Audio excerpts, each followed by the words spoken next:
When I was about 12 or 13, I kind of took an interest in motor scooters, and we ended up with a little, about a 3 horsepower, I think it was, motor scooter they made. Combination had a whizzer tank, and it just looked like a little mini motorcycle. I fell in love with it, and I've always had that fascination. These are 2 of the bikes that we've restored. This was the first one I restored, actually. 1966 Honda Scrambler. In '65 I had a 305. It was not the Scrambler version. I preferred this one due to the shape of the tank and the configuration. I really like this the best. The other was probably more readily available, but I really loved the little CL Scrambler.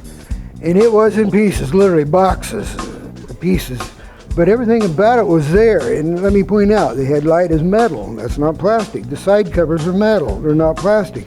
There is no plastic on these bikes of that era.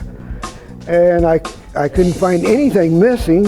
So as I went to working and putting it together, I thought, man, I'm spending a lot of money here, because I had to break the engine and train it all apart.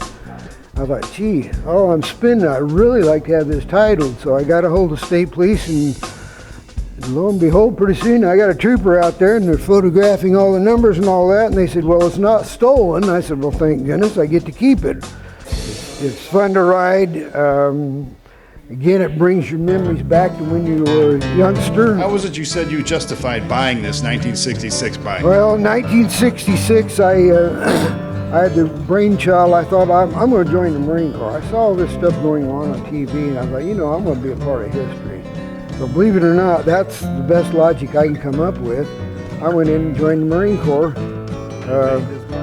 and it was, I used that as an excuse that I want the bike that when I went to the Marine Corps. So that was part of the excuse for purchasing this and setting it up. Likewise with the one next to it, that's the year I went to Vietnam, so it's a 67. Again, another one in pieces, completely box case, everything, nothing was attached firmly. There was one bolt holding the motor to the frame. Fenders, tanks, tank was dented up pretty bad. I had to pull dents out of it. By and large, everything was there.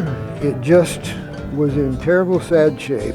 Who does the paint work? I do all my own paint work and my own mechanics. I just, from the beginning, always said I could probably do that, and so I come up with it. But that is actually part of the pleasure of restoring one, is doing the work on it. It wouldn't mean near as much to me if I had somebody else do it for me.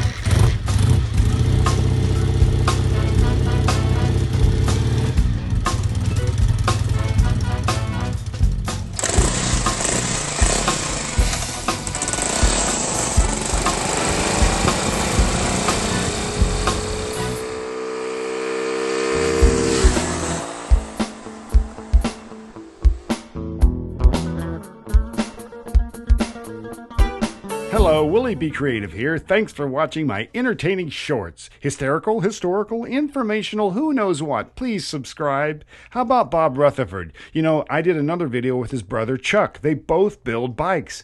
Apparently they have Triumphs, they have Moto Guzzi's, they have more BSAs and Hondas, and of course, they have their Harleys. But they kind of lean toward the Brit bikes for some reason. No big deal. I got nothing against that.